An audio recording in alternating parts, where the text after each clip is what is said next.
kamu sebagai Marlina dan Ranta, tapi juga di sini dari 8 lagu original soundtracknya Prilly menyanyikan 3 lagu, tepuk tangan dong. Ini gimana Prilly? Tantangannya jadi double-double lagi nih dari Papa Ros dan Pak Monty. Iya pastinya, terus ada juga yang ceritanya duet sama Gali, perform sendiri gitu. Tapi sebenarnya lebih susah ngedance sih saya ya. Karena saya ngedance TikTok aja nggak bagus.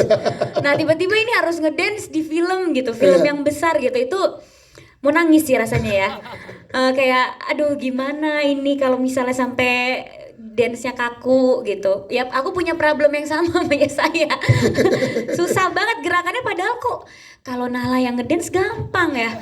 Pas aku yang ngedance kok jadi aneh gitu loh. Jadi itu bener-bener aku harus pede banget. Ya. Dan waktu itu juga dikasih waktu juga ya kita sama Pak Monty buat latihan gitu ya, sampai kayak Pak saya nyerah aja Pak gitu.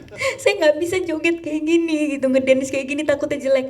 Tapi ya karena arahan Pak Monty dan semangat yang dia kasih jadi saya harus bisa gitu kan. Balik lagi itu tantangan juga gitu. Terus apalagi Marlina di sini ditaksir sama Gali juga salah satunya karena suaranya. Iya.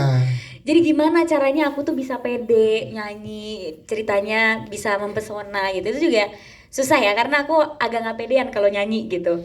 Jadi ya sudah, kita ini Marlina, Marlina tuh orang yang percaya diri, dia disukai sama banyak orang. Mari kita bisa masuk ke karakter Marlina gitu. Itu dia Prilly Latukonsina. Siap, boleh tepuk tangan dulu nggak apa-apa, jangan malu-malu teman-teman. Tapi tadi satu aja ke Prilly terakhir, pertanyaan Pak Barus. Prilly ini kalau di sini sebagai Ratna apa sebagai Marlina? Memilih siapa Prilly? Karena aku tidak setuju dengan kata-kata masa lalu ada pemenangnya. Karena kalau dia pemenangnya dia nggak mungkin stay di masa lalu. Jadi aku sebagai jadi aku sebagai masa depan, Marlina. Oh, oke, clear ya teman-teman ya. Baik, kita ke Yesaya, Abraham. Yesaya, proses pendewasaan karakter Gali di sini kan berasa banget tadi yang seperti Mas Alim bilang gitu. Kamu gimana tuh saat menjalani proses di Puspa Indah Taman Hati dengan tantangan yang diberikan sutradara, proses pendewasaan karakter, gimana untuk seorang Yesaya? Silakan. Jelas sangat sulit.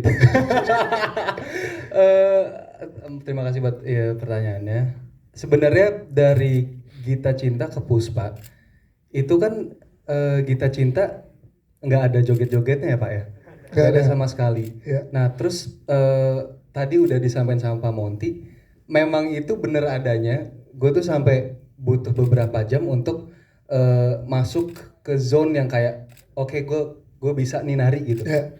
Karena gue kaget banget pas jadi di scene itu adalah scene Gali itu personalitinya tuh agak berubah. Jadi dari dia yang biasa menyampaikan lagu-lagu yang deep, yang slow itu tuh berubah karena keadaan lah, karena keadaan pasar itu sukanya yang seperti itu. Nah di situ tiba-tiba Pak Monty bilang, yes, nanti lo nari ya. Asli itu rasanya kayak lutut gue mau copot. Gue kayak mau nyerah kan. Tapi kayak tidak mungkin. Udah di tengah-tengah nih gitu ya. Iya. Ya akhirnya waktu itu fun fact dibantuin sama Gurfir, itu asrada kita. Karena dia juga doyan joget ya. Dia memang suka joget juga kali ya Pak ya Gurfir. Gemar joget ya. Gemar joget. Jadi dia kasih referensi gitu, kayak dibilang yes lu coba aja bro, lu ikutin gayanya yang ini. Terus akhirnya ya udahlah dicoba-coba ya akhirnya nggak tahu sih, menurut saya sih juga masih nggak nyaman ya, pas ngelakuin tuh masih nggak nyaman banget ya, tapi akhirnya tidak disuruh take lagi, jadi saya menganggapnya oke. Tapi coba kita tanya, kan baru selesai nonton, gimana teman-teman media ya? Saya jogetnya Ajib ya, enak ya. Tuh Ajib tuh Ajib. Thank you. Iya, cewek Rupi. Coba dong tipis-tipis. Ya, boleh siapin alat rekamnya teman-teman media. Cewek Rupi. Kasih tipis-tipis ya sedikit ya saya. Bahu gue langsung mau copot. Udah nggak usah lah. Ya. Nanti malam ya di Jalan Premier ya. Nanti malam. Di Jalan Premier. Ya saya tapi kalau sebagai proses pendewasaan karakter Gali di sini sepakat untuk seorang kayak saya, Gali itu memang harusnya memilih masa depan, bukan masa lalu atau gimana? Oh jelas, Ya. jelas karena kalau menurut gue sendiri kalau disuruh pilih karakternya Ratna dan Marlina untuk berhubungan ya, apalagi kalau misalkan